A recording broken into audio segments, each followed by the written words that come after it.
I'll be the greatest jobs president that God ever created. I'll take them back from China, from Japan, from Mexico, which is doing an incredible job. Their leaders are much smarter than our leaders. They're taking tremendous industry. If you look, Nabisco just announced they're building a big plant. They're leaving Chicago. Nabisco, I mean, how American can you get? Nabisco is building a big plant in Mexico. Ford is building a $2.5 billion factory, car plant, manufacturing plant for cars, trucks, and parts in Mexico. How do you keep them? You keep them by... Because the labor's cheap, that's why they go. For one thing, you keep them by talking to them. But I would say you keep them, if they go there, you know, they'll make cars, and they'll sell them to the United States. No tax, no nothing. Just come right across the border. The next thing you know, they'll have the illegals driving them right across the border. Take them in, drive them in. It's cheaper that way, okay? I mean, you have to talk to these people. You have to go and see the head of Ford. And they say the labor's cheaper over there. And you know what? Then we'll say, that's fine. If the labor's cheaper over there, that's good. But you know what? You're going to have to pay a tax to get the cars back in. You're going to have to pay a penalty. And if you put a penalty on, a tariff or whatever you call it, and believe me, China's doing it to us. China dumps all their stuff with us. And I'm not complaining about that. But I have friends that are manufacturers. They cannot get their product into China. So if they're going to do it to us, we have to do it to them. And they'll say, but then my car's going to cost more for your people. No, you know what? They're going to make cars here. And maybe a person will buy fewer cars over the course of a lifetime. Who cares? We have to bring back our jobs, Chris. We have to do it. We have no choice. I hear you, but the question becomes how? You know, in the scenario you just pointed out, you have Ford saying it's cheaper over there and you're going to punish the consumer. I will tell you, you're not punishing the consumer, and you're strengthening our country. We owe $18 trillion. It's going to be, very soon, going to be $20 trillion that we owe. Big debt. Okay? We have to start creating jobs. We have to start creating wealth. Look, we all go to good schools. I go to great schools. You go to great. You don't have to be even a smart, you don't have to be the great student to know when Ford builds this massive plant to build cars, and then they bring them back into our country, no tax, we get nothing. We get nothing. They leave Michigan. I was just in Michigan the other night. Unbelievable people. We had an unbelievable crowd. They leave Michigan. They take them out of Detroit and all over the place, and they go to Mexico. There's no way that helps us.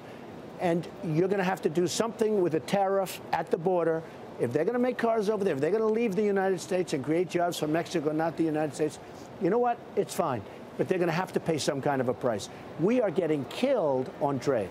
All right, let me go back. Interestingly, Carl Icahn agrees with me, and Carl Icahn, as you know, is a great negotiator, and I have many other great negotiators. They are dying to get involved. Well, you wouldn't really put him in charge of China. I would absolutely. I'd say, in charge of China? Can I tell you what? Please. In charge of trade. Because you know what that makes people think. It's like, this is not a business. It's a whole political, governmental thing. No. It's a business, too.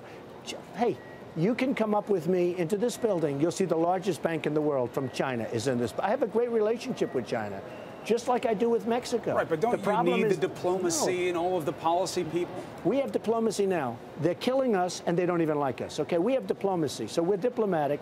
They don't like us, and they're beating us. With me, they'll like us, and we'll beat them, okay?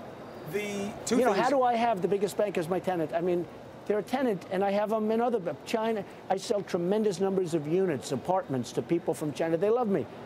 Business Week had a story. What are the 10 things that the Chinese most want? One of the 10 things was anything Trump. And I say, really, is that right? They respect the truth. They understand they're ripping us off. I take a guy like Carl Icahn, you take Henry Kravis, you take so many of the guys that I know, and you say, you know what, I'd like you to watch over the deals that are being made with China because we're getting killed on trade. Believe me, we will be so good. You should get a guy like Carl on. Very smart, great negotiator. We will be so good. You think he'd take a job like that? He'd do it in 2 seconds. He's already told me he'd love to do it. They would all love to do it. To oversee China, the trade deals. Oversee the trade deals in China. In fact, I'd give him China, I'd give him Japan. He can handle both of them, believe me. But I have others. These are the greatest. We have the smartest, the greatest negotiators in the world. We have the greatest business people in the world. We don't use them. We use people like, I mean, she's a very nice person. My daughter likes her. Ivanka likes her a lot, so she has to be wonderful. Carolyn Kennedy, okay, in Japan. She didn't even know how she got the job. I watched her in 60 Minutes. She said, I asked for the job. They gave me the job. They said, would you like to be ambassador to Japan? I said, really? That was, and you know, as you know, the ambassador to Japan has a big role in trade. Sure. I would much rather have Henry Kravis I would much rather have Carl Icahn. I would much rather have other people doing it. And you know what? We'll come out great. Hey, Chris, I was in Los Angeles, and I saw ships coming in from Japan. The biggest ships I've ever seen. Loaded up with cars. Okay? Thousands of cars. They're pouring off the ships. Because they're cheaper. Wait a minute. They're pouring off the ships. You know what we send them? Beef. And they don't want it because they say, we don't want it. And we send them wheat.